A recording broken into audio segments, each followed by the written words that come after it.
하나님 말씀 사무엘하 11장 14절에서 27절까지 말씀 교독하겠습니다. 사무엘하 11장 14절에서 27절입니다. 오늘은 9월 22일 목요일 아침입니다. 9월 22일자 본문 사무엘하 11장 14절에서 27절까지 말씀 교독하겠습니다.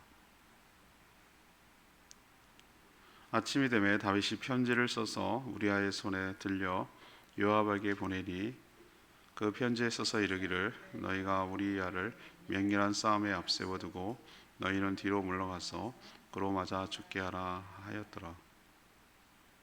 요압이 그 성을 살펴 용사들이 있는 것을 아는 그곳에 우리아를 두니 그 성 사람들이 나와서 요압과 더불어 싸울 때에 다윗의 부하 중 몇 사람이 엎드려지고 햇사람 우리아도 죽으니라.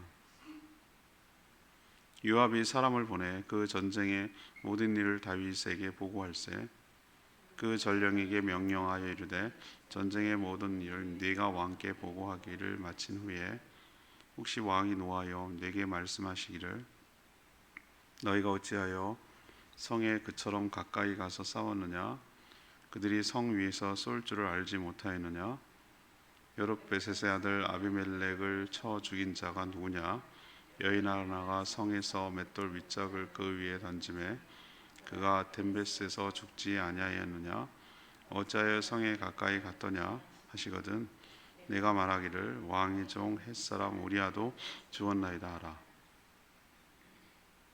전령이 가서 다윗에게 이르러 요압이 그를 보낸 모든 일을 다윗에게 아뢰어 이르되 그 사람들이 우리보다 우세하여 우리를 향하여 들러 나오므로 우리가 그들을 쳐서 성문 어귀까지 미쳤더니 활 쏘는 자들이 성 위에서 왕의 부하들을 향하여 쏘매 왕의 부하 중 몇 사람이 죽고 왕의 종 헷 사람 우리아도 죽었나이다 하니 다윗이 전령에게 이르되 너는 요압에게 이같이 말하기를 이 일로 걱정하지 말라.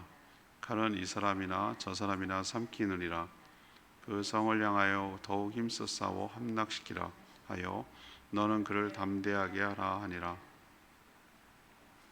우리아의 아내는 그 남편 우리아가 죽었음을 듣고 그의 남편을 위하여 소리내어 우니라. 그 장례를 마침에 다윗이 사람을 보내 그를 왕궁에서 데려오니 그가 그의 아내가 되어 그에게 아들을 낳으니라. 다윗이 행한 그 일이 여호와 보시기에 악하였더라. 아멘.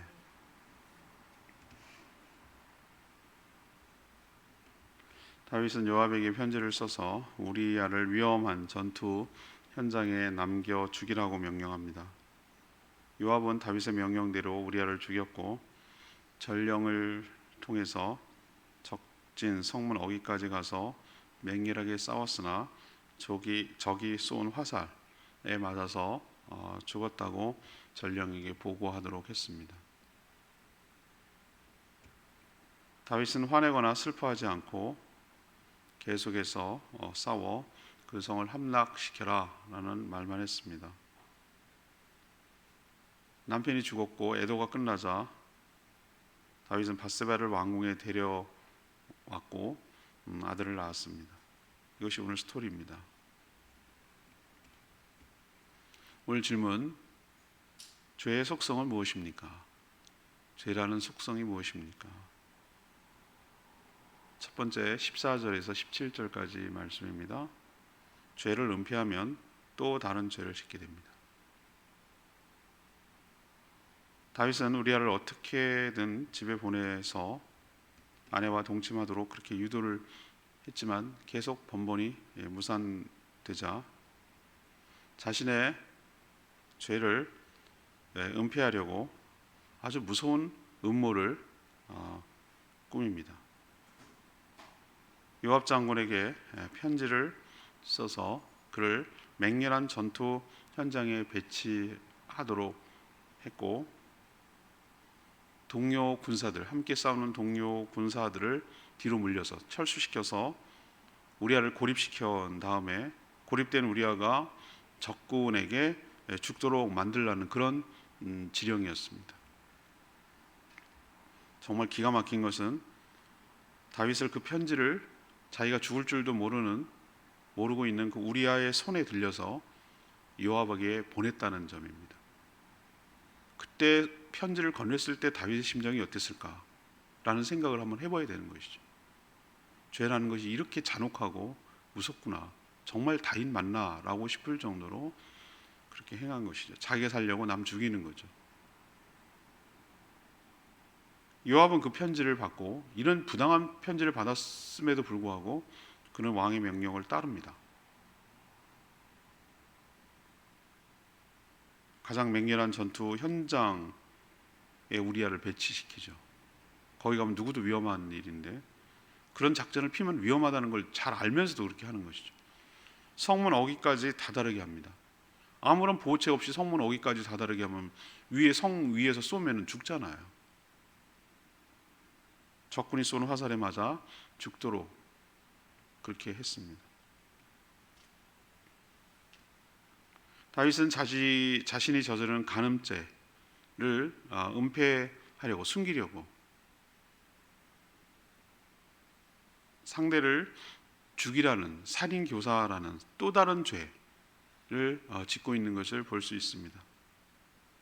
이건 자기 손으로 죽이지 않았을 뿐 우리아를 포함해서 몇 사람이 군사가 죽었는데 여러 사람을 고의적으로, 남의 손을 빌려서 고의적으로 죽인 거나 다름없습니다.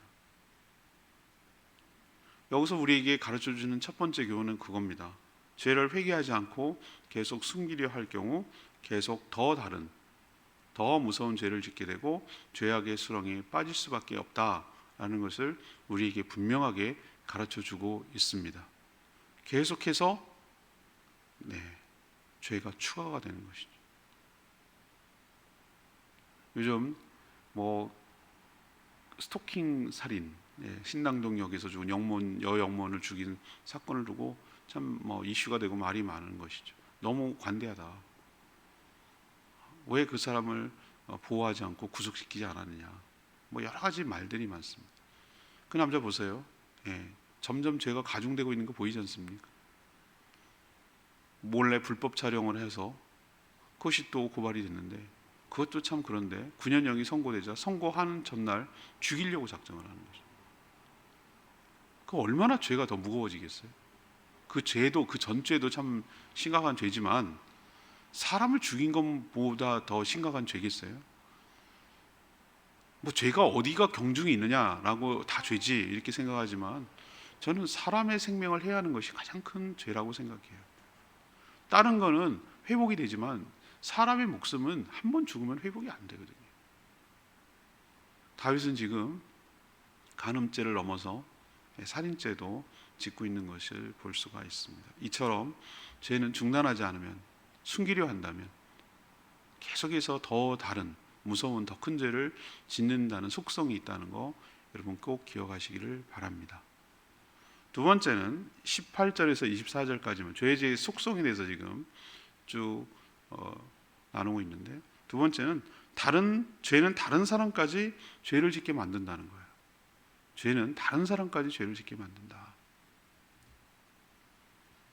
다윗의 편지를 받은 요압 장군은 처음에는 이 내용이 무슨 이유인지는 잘 몰랐어요. 왜 그렇지? 왜 우리아를 죽이라고 하지? 라는 것은 몰랐어요. 그렇지만 우리아를 전쟁하다 죽은 것으로 위장해서 고의적으로 죽이려는 것이 왕의 의도구나 라는 것은 분명히 알아챘어요. 요압 장군이 다윗과 함께 한 지가 눈칫밥이 얼만데요. 척하면 척이죠. 금방 알아듣습니다. 무슨 말인지 알아들어요. 훌륭한 사냥개죠. 아주 왕에게 충성하는 것이죠. 이런 경우가 얼마나 많은지 몰라요. 히틀러의 명령을 받아서 자기는 충실하게 독가스를 죽여서 유태인을 죽인 사람이 전범으로 체포돼서 재판받아서 평범한 사람이었어요. 아주 성실하게 했어요. 죄악을 성실하게 한 것이죠. 그런 경우가 얼마나 많은지 몰라요. 자국민을 죽인 경우도 얼마나 많고요. 전쟁통이라 하더라도 수많은 아픔과 역사가 있어요. 그 분간을 못하는 거예요. 이게 옳고 그름의 문제를 모르는 거예요. 아무리 절대 왕권 시대라고 하지만 이런 시도가 다윗의 부하이기도 하지만 자기 부하이기도 하잖아요. 이런 식으로 시도하는 것이 옳지 않았음을 그도 요압도 알았을 거라고 저는 봅니다. 그런데 알면서도 그는 왕의 명령에 아주 충실히 따랐고요. 결국은 우리아는 그의 작전대로, 계획대로 죽었죠. 저는 여기서 깨닫습니다. 죄를 짓는 자도 죄인이에요. 그렇지만 죄를 알면서도 거기에 동조하고 협력하는 자 역시도 죄인입니다. 공범이라고 우리는 부르잖아요. 요즘은 음주운전도 처벌하는데 옆에 동승한 사람도 처벌합니다. 왜? 말리지 않은 죄. 분명히 이 사람이 술을 먹고 운전하고 있는 걸 아는데도 뜯어 말리지 않은 죄를 같이 처벌합니다. 저는 맞다고 보는 거예요. 죽을 줄 알면서도 그걸 방조한다? 이거는 죄를 알면서도 그걸 놔둔다? 이건 같이 벌을 받. 물론 똑같은 벌은 아니겠지만 그래도 벌은 받습니다. 다윗은 요압이 자신의 은밀한 명령을 드러내지 않고 잘 처리했다는 사실을 알고 안도했을 거예요. 그런데 저는 여기서 하나 깨달아요. 요압이 전령에게 왕에게 가서 말하라 라는 내용을 쭉 봤어요. 제가 내용과 태도를 쭉 보면 지금 요압이 다윗 왕 위에서 놀고 있어요. 다윗이 어떤 반응을 보이며 어떤 말을 할 거고 어떤 예화까지 들 거라는 것을 다 간파하고 있어요. 너 모르냐? 위에 옛날에 기억나지? 뭐 그러면서 아비멜렉 얘기를 할 거라는 얘기예요. 위에 성 위에서 그 맷돌 하나 던졌는데 그거마저 어이없이 죽었잖아? 그런 걸 위험할 줄도 모르고 군사들을 거기서 보냈단 말이냐? 이렇게 야단할 거다. 이건 지금 요압 얘기예요. 다윗이 한 말이 아니고 요압 왕이 그렇게 말할 거다 라는 것까지 뭐 하고 있는 거예요? 알아채고 있는 거예요. 그 정도로 머릿속에 있는 거예요. 머리 꼭대기에 놓는 거예요. 다윗은 지금 자신의 부하인 요압에게 결정적인 약점이 잡힌 꼴이 됐어요. 전처럼 진심에서 나오는 충성을 기대하기가 어려워요. 죄는 한 사람만 아니라 주변 여러 사람들까지 오염시켜 더 확산을 시킨다는데 또 다른 문제가 있는 것입니다. 기억하십시다. 죄의 속성 1번이 뭐라고요? 그 죄를 은폐하려고 하면 또 다른 죄를 지어서 죄악의 수렁, 모래 수렁 아시죠? 허우적거리면 허우적거릴수록 더 빠져들어가서 죽어가는 거. 인디아나 존스 여러분 그거 보셨잖아요. 이렇게 점점 빠져가지고 꼴깍하는 거 그거. 그게 모래 수렁의 위험이에요. 움직이면 움직일수록. 두 번째는 뭐예요? 나만 문제가 되는 게 아니라는 거예요. 내 주변 사람들까지도 원튼 원하지 않든 간에 또 다른 죄를 짓게 만드는 결과를 초래한다라는 것을 우리에게 가르쳐주고 있어요. 그럼 세 번째 죄의 속성은 뭐냐? 25절에서 27절까지 말씀인데요. 모든 죄는 하나님이 지켜보고 계신다라는 것을 우리는 명심해야 합니다. 다윗은 요압이 보낸 전령을 통해서 우리아가 전쟁 중에 죽었다. 뭐 앞에는 뭐 이런저런 뭐 치열하고 어떻게 하고 뭐 얘기 다 했는데 핵심 되는 내용은 우리 요압이 전령이 뭐라고 했어요? 우리아가 죽었다는 말만 해라. 그러면 다 끝난다. 그게 핵심이거든요. 다윗이 듣고 싶어하는 얘기가 그거거든요. 그리고 뭐 이런저런 얘기를 하시거든. 다 뭐 야단도 치고 뭐 하거든. 그냥 끝에 그 얘기만 해라. 그러면 괜찮을 거다. 다 무마될 거다. 라고 알고 있었어요. 근데 우리아가 죽었다는 보고를 듣고 아니나 다를까 요압이 꼭대기에서 논다 그랬죠. 부하가 죽은 거 옛날 같으면 몹시 슬퍼하거나 아니 왜 그런 작전을 무모하게 해가지고 이렇게 화를 내거나 아니 그 충성스러운 우리아가 죽었다 뭐 이렇게 나오거나 이게 다윗의 모습이에요. 평소 같으면. 근데 슬퍼하거나 화내지 않았어요. 오히려 속으로 자신의 뜻대로 된 것에 뭐 한 거죠? 안도했을 거예요. 요압 확실히 일은 잘해 뭐 이러면서 그죠? 자기 수족처럼 부리는 요압 장군이 잘한다고 이렇게 생각했을 거예요. 그러면서 도리어 이 전령에게 뭐라고 가서 전하라고 합니까? 요압에게 전쟁을 하다 보면 전쟁을 하다 보면 이길 때도 있고 질 때도 있고, 이렇게 이 사람 이렇게 저렇게 이 사람 저 사람이 죽을 수도 있다. 전쟁이란 그런 거다 라고 언제부터 이렇게 관대해졌는지 이렇게 얘기하는 거예요.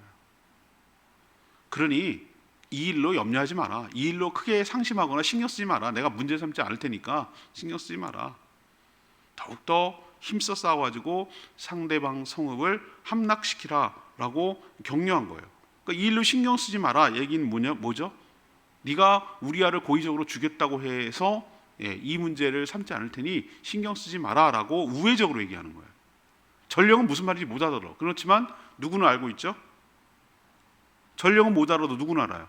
다윗은 알고 요압은 알아요. 이 의미를. 이게 우리아를 죽인 이름을 서로 잘 알고 있는 거죠. 우리아의 전사 소식에 남편이 죽었잖아요. 밧세바는 남편을 위해서 소리내어 울었습니다. 애도 기간, 곧 장례 기간이 끝나자, 장례가 끝나자 마치 기다렸다는 듯이 다윗은 어떻게 합니까? 그녀를 왕궁으로 데려와 아내로 삼습니다. 왜 빨리 데려왔죠? 그래야 은폐하잖아요. 그래 그나마 애가 조산했어 뭐 이런 식으로. 제 말 이해하시겠어요? 급하게 그러니까 데려오는 거예요. 어차피 뭐 그 우리아 관계 속에서 태어난 아기라는 게 은폐가 안 될 거면 그럼 빨리 내 자식이라도 만들어야 될 거 아니에요. 그래야 문제가 되지 않으니까 빨리 데려온 거예요. 이 다윗 하는 행동 좀 잘 보세요. 그러와 데려와 아내를 삼고 결국 그녀가 아들을 낳았습니다. 이 아이는 이름이 있는데도 나타나지 않습니다. 내일 모레 우리 묵상하겠지만 죽습니다. 자, 이렇게 다윗은 완벽한 범죄, 완전 범죄를 꿈꾸고 실행한 것처럼 보여요. 처음에는 간음죄를 졌죠, 살인죄를 졌죠, 뭐 여러 가지, 물론 뭐 그 대표적인 거 여러 가지 죄가 많지만 그 중에 이제 딱 뚜렷한 죄, 간음죄, 살인죄를 지었는데도 불구하고 어떻게 돼요? 모든 것이 잘 덮이는 것처럼 완전 범죄처럼 보여요. 보이죠? 보입니다. 그런데 하나님께서 뭐 했습니까? 27절 보세요. 이게 오늘의 핵심이에요. 레마의 말씀도 그거고요. 다윗이 행한 그 일이 여호와 보시기에 악하였더라. 맨 마지막 구절. 하나님 보시기에 다윗이 행한 모든 일이 뭐 했다고요? 악하였더라. 이 얘기는 뭡니까? 하나님께서 모두 보고 알고 계셨다라는 뜻이에요. 여기가 우리가 한번 꼭 부여잡아야 될 말씀 여기예요. 그래요. 사람은 속일 수 있어요. 천길 물길이라도 한 길 사람 수를 모른다 하잖아요. 진짜 사람 마음 모르겠어. 제일 힘든 게 사람이야. 도대체 모르겠어. 저는 제일 사람이 힘든 것 같아요. 세상 일 중에 제일 힘들어. 변덕이 죽을 듯해. 뭐 어떤 게 비위 맞추기가 정말 어려워. 정말 어려워. 지금까지 집사람하고 30년을 살았는데 모르겠어. 아직도 모르겠어. 사람 속 모릅니다. 자기도 자기를 속여요. 여러분 모르셨죠? 자기도 자기를 속여요. 모릅니다. 그렇지만 속일 수 없고 숨길 수 없는 분이 딱 한 분 계신데 하나님은 알고 계신다니까. 하나님 알고 계신다니까. 다 보고 계시다니까. 그래서 제가 어느 날 실험을 했잖아요. 여러분들 생각해 보시라고.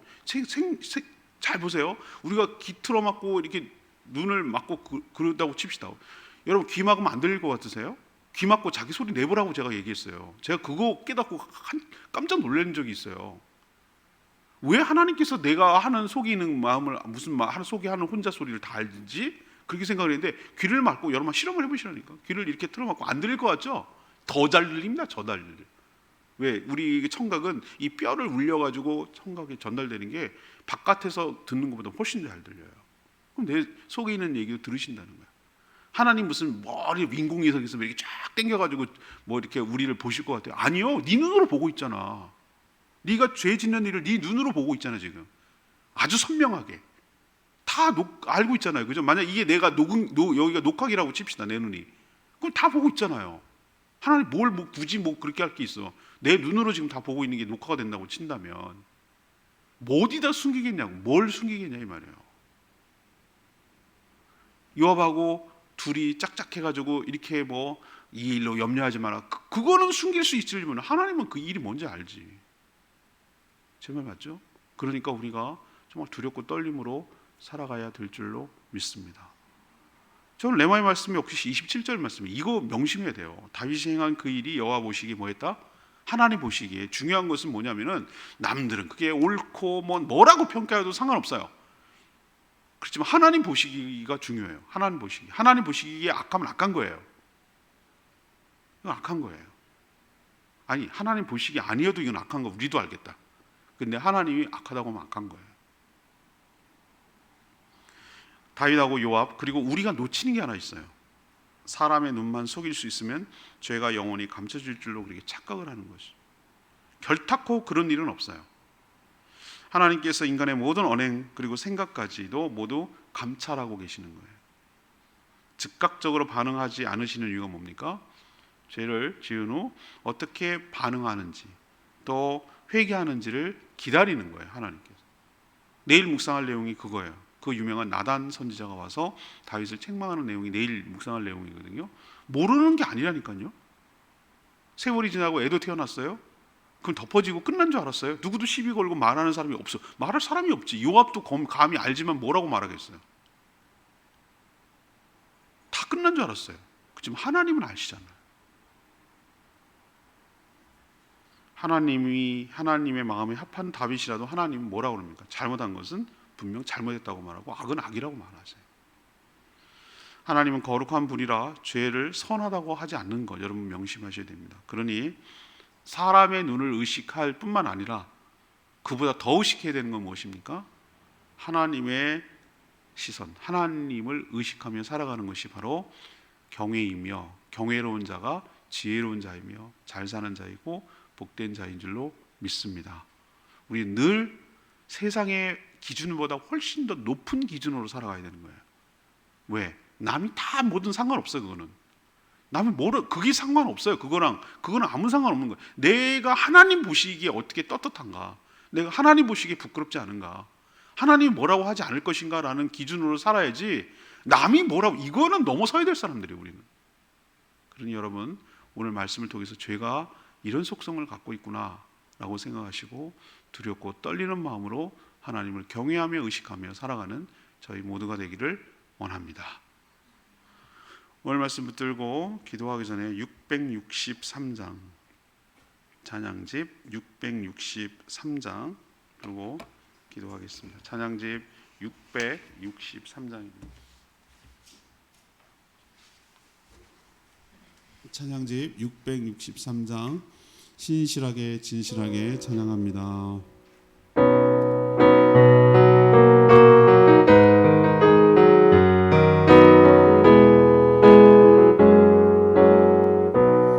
신실하게 신실하게 진실하게 거룩하게 살게 하소서. 신실하게 신실하게 거룩하게 살게 하소서.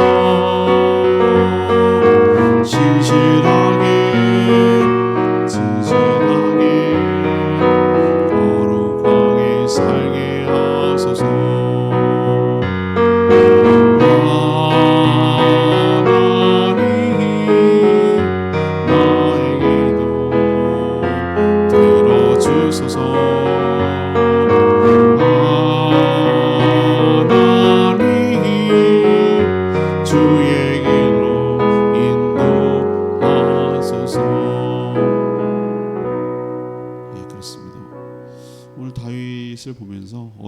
묵상하는 다윗의 큰 오점이 일어난 사건이죠. 참 죄라는 것이 이렇게 무서운 거구나. 한 죄를 끝나지 않으면 또 다른 죄를 짓게 만드는구나. 꼬리를 무는구나. 나만 문제가 되는 것이 아니라 여러 사람 다치게 하고 여러 사람 잘못하게 만들고 죽게 만드는구나. 또 죄를 짓게 만드는구나. 다 숨기고 완전 범죄를 꿈꾸지만 하나님 눈은 속일 수 없구나. 하나님 보시기 약하다고 하시는구나. 하나님 눈 의식하고 살아야 되겠구나. 이런 생각을 오늘 말씀을 통해서 하게 되는 것이죠. 오늘 말씀 붙들고 여러분, 내가 어떻게 살아야 될지 하나님 지금 지켜보고 계시고 회개를 기다리고 있는지도 모르겠어요. 하나님 정말 정직하고 바르고 하나님을 경외하며 의식하며 두렵고 떨리는 마음으로 살아가는 저희들에게 달라고 주여 외치며 기도합니다. 주여 하나님,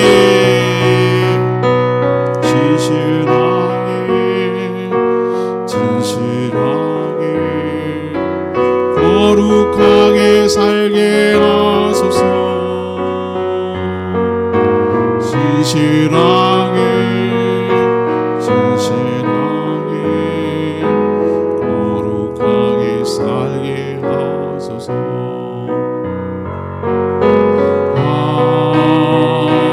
하나님 나의 마음 만져주소서.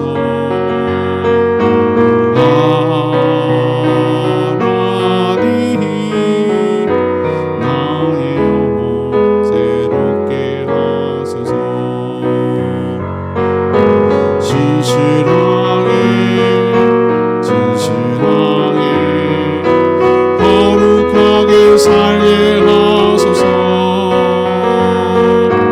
진실하게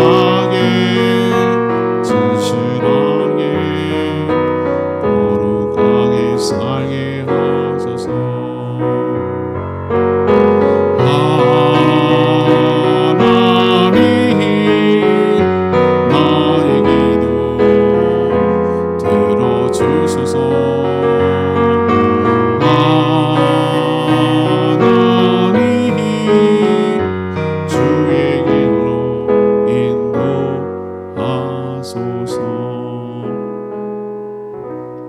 하나님, 죄가 얼마나 무서운 결과를 가져오는지 명심하게 하여 주시옵소서.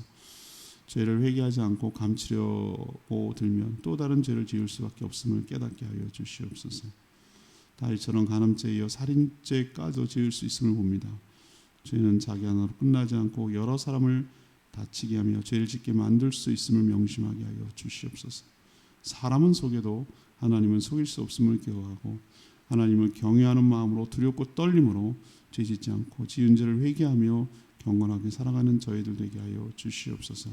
오늘도 간구하는 기도 들어주시고 주님 앞에 늘 의식하며 경건하게 살며 주님 주신 사명 따라 살아가는 저희들 되게 하여 주시옵소서. 주님께 모든 것 맡기옵고 예수 그리스도의 이름으로 축복하며 기도합니다. 아멘. 오늘 하루 주의 은혜 가운데 살아가는 복된 하루 되길 축복합니다. 충분히 기도하고 하루 시작합니다.